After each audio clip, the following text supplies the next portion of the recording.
You remember your first day of school, don't you? That moment when your mother's hand slipped away from yours. When you walked into that sterile room with its fluorescent lights and perfect rows of desks. When a stranger told you to sit down, shut up, and listen. You cried. Of course you cried. But they told you it was normal. They told you it was good for you. They told you this was how you'd become successful. What they didn't tell you was that they were breaking you. See, you walked into that classroom as a wild, curious, untamed little human. You asked 1,000 questions. You colored outside the lines. You moved when your body wanted to move. You spoke when thoughts bubbled up inside you. You were alive. But alive children don't make good products. Alive children don't follow orders. Alive children ask uncomfortable questions like, why do I have to sit still? And why can't I learn about what interests me? So they trained it out of you.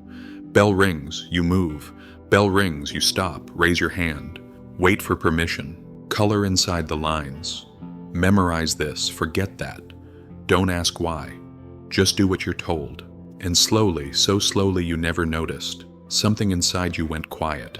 That wild spark, that natural curiosity, that beautiful, chaotic, perfectly imperfect you. It didn't die, it just went underground, buried under years of good student and well-behaved and follows directions nicely. You became what they wanted, obedient, predictable, manageable. But here's what's eating at you now, isn't it? That nagging feeling that something's wrong, that emptiness that success can't fill, that voice in your head asking, is this really my life? That's not depression talking. That's your buried self, clawing its way to the surface. Because you see, they didn't just educate you.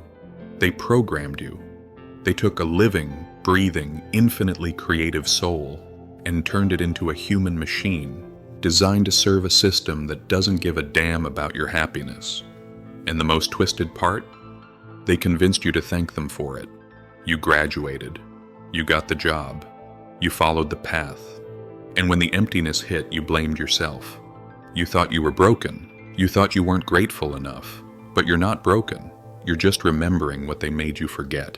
You think school was built for you. Think again. Every classroom you sat in, every bell that controlled your movement, every test that measured your worth. None of it, and I mean none of it, was designed to help you flourish. It was designed to make you useful. Here's the truth they'll never teach you in history class. Modern education wasn't created by philosophers or wise elders who wanted to unlock human potential. It was created by industrialists who needed obedient workers. Factory owners in the 1800s had a problem. They needed humans who could show up on time, follow orders without question, work in repetitive cycles, and never challenge authority. Wild, free-thinking people don't make good assembly line workers, so they built a system to fix that. Schools became human factories. Children became raw materials. And you? You became the finished product. Think I'm exaggerating? Look around. A bell rings. You move. Just like factory shifts. You sit in rows, just like assembly lines. You follow rigid schedules, just like production quotas. You're graded on compliance, just like quality control. You're punished for creativity, just like defective products. This isn't education. This is behavioral conditioning. And it worked perfectly. They created generations of humans who panic without structure, who crave external validation, who fear making decisions without permission, who mistake busyness for purpose and obedience for intelligence.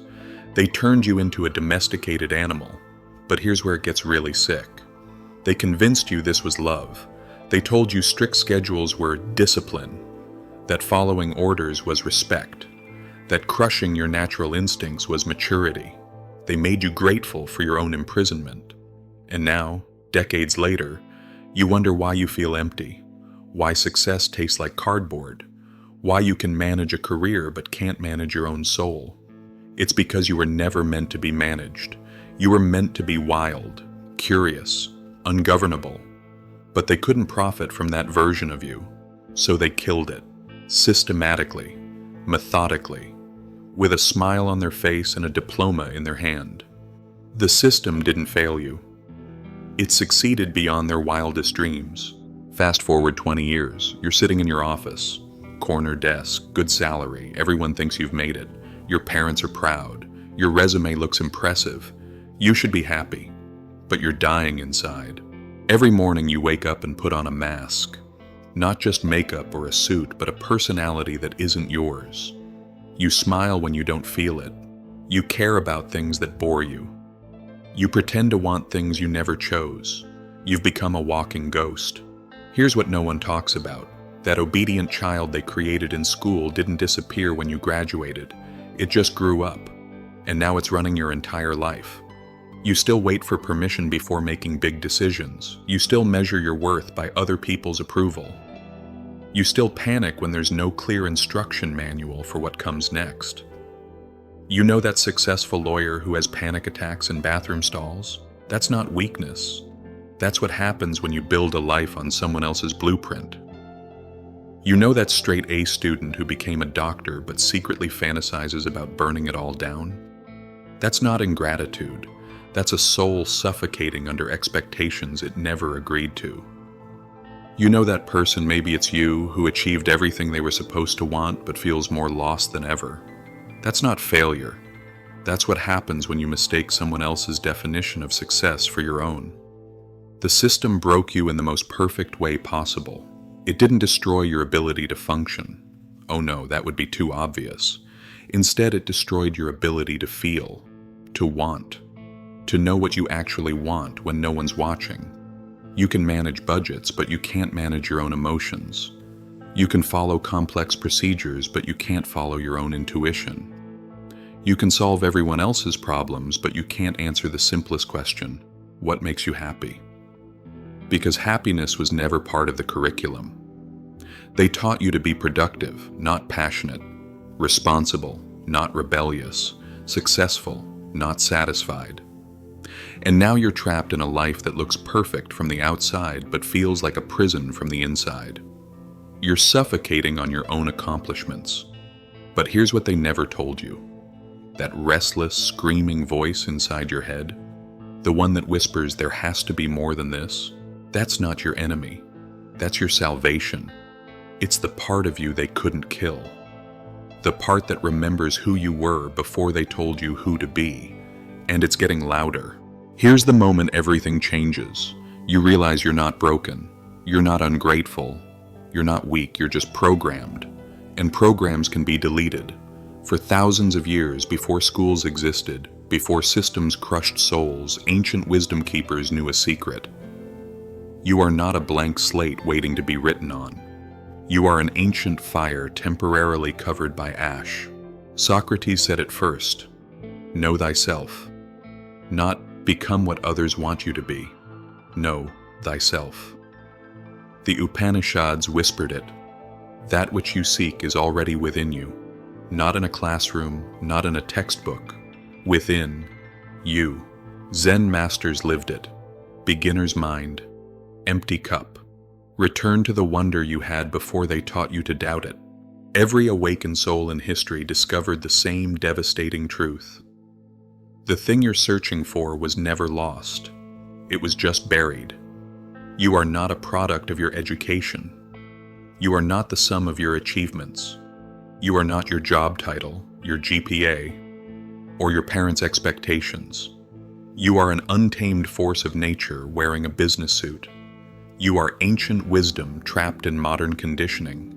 You are a wild animal who forgot how to hunt. But here's what happens when you remember. The fear melts away, not because life gets easier, but because you stop needing permission to live it. The emptiness fills up, not with more achievements, but with the recognition that you were never empty, just covered. The anxiety disappears, not because you have all the answers, but because you remember that not knowing is where all magic begins. You stop asking, what should I do, and start asking, what wants to emerge through me? You stop trying to fix yourself and start uncovering yourself. You stop living someone else's life and start living your own. This isn't self-help. This isn't positive thinking. This isn't some feel-good philosophy. This is revolution. This is you choosing to be ungovernable again. Choosing to trust your instincts over their instructions. choosing to honor your truth over their approval. This is you remembering that you were born free, and freedom is your birthright. Not the freedom to do whatever you want, the freedom to be whoever you are, without apology, without permission, without compromise. The system spent decades programming you to be small, safe, and controllable. It's time to remember you were born to be wild. Now comes the hard part. You can't just flip a switch and undo 20 years of programming. You can't just decide to be free and magically break the chains. The system runs deep. It's in your nervous system, your reflexes, your automatic responses. But you can start right now. First, sit with the silence they taught you to fear. No music, no distractions, no busy work, just you and the terrifying emptiness of an unscheduled moment. Feel how your body panics. Feel how your mind scrambles for something to do. That panic? That's not boredom. That's withdrawal from a lifetime addiction to external stimulation. Breathe through it. On the other side of that panic is your original self. Second, question every belief you've never questioned. Hard work always pays off. Says who? You need a college degree to succeed. Based on what? You should be grateful for what you have. Why can't you want more? Write down every should in your life. Then ask, who benefits from me believing this? The answer will shock you. Third, practice dangerous honesty. What do you actually want when no one's watching? Not what you think you should want. Not what would make others proud. What makes your soul come alive? That thing you're afraid to admit? That dream you've been hiding? That path that makes no logical sense but calls to you anyway? That's your truth trying to break free. Fourth, unschedule yourself. Your calendar is your cage. Your routine is your prison. Cancel something. Leave gaps. Get lost. Show up somewhere without a plan. Feel how your nervous system freaks out. Feel how you reach for your phone. Feel how you crave structure. That discomfort is the sound of your wild self remembering how to breathe. Fifth, stop seeking validation, that need for approval, that hunger for external confirmation. That's not natural, that's programmed. You don't need anyone's permission to be yourself. You don't need anyone's approval to want what you want. You don't need anyone's blessing to live your truth. The most radical thing you can do is stop caring what they think. This isn't about becoming selfish. It's about becoming whole. This isn't about rejecting everything. It's about choosing consciously instead of automatically. This isn't about burning your life down. It's about building it up from the ground of who you actually are. The path isn't linear. You'll backslide. You'll doubt yourself. You'll want to crawl back into the comfortable cage of other people's expectations. But once you taste freedom, real freedom, you'll never be satisfied with slavery again, even if it's slavery with a salary. This is what happens when you finally come home to yourself. Work stops being a prison sentence and becomes an expression of who you are. You don't drag yourself to a job anymore. You bring yourself to your purpose. Money follows passion instead of the other way around. Learning becomes sacred again. Not cramming for tests or collecting degrees to impress others, but diving deep into what sets your soul on fire. Reading because you're hungry for truth. Creating because something inside you demands to be born. Success gets redefined. It's not about climbing ladders anymore. It's about alignment, internal peace. The feeling of rightness when your actions match your values and your values come from your core. Relationships transform. You stop performing for love and start attracting it. You stop trying to be what others want and start being what you are. The right people find you. The wrong ones fall away. And you're okay with both. Fear becomes a compass instead of a cage. That feeling in your gut when you're about to do something real? That's not a warning. That's your soul pointing toward growth. You sleep better. Not because life gets easier, but because you're finally living your own life instead of someone else's. You breathe deeper. The weight of pretending lifts off your chest. You laugh easier. Joy becomes your natural state instead of something you have to earn. You trust yourself. That voice inside, the one they taught you to ignore, it becomes your most trusted advisor. This isn't fantasy. This isn't some impossible dream. This is what happens when you stop betraying yourself for other people's comfort. When you stop shrinking to fit into spaces that were never meant for you. When you stop apologizing for taking up the exact amount of space your soul requires. You become dangerous, not to others, to the system that needs you small, scared, and controllable. You become a walking example of what's possible, a living reminder that the cage door was never locked. You become the person you needed when you were lost. You become the teacher you wish you'd had in school. You become the parent your inner child always deserved. You become the leader your community didn't know it was waiting for. You become yourself, fully, finally, unapologetically. And in a world full of people playing roles, authenticity becomes revolution. The most dangerous person in the world isn't the one with weapons or wealth or power. It's the one who remembers who they are and refuses to forget again. That person could be you. That person should be you. That person is you. Welcome home.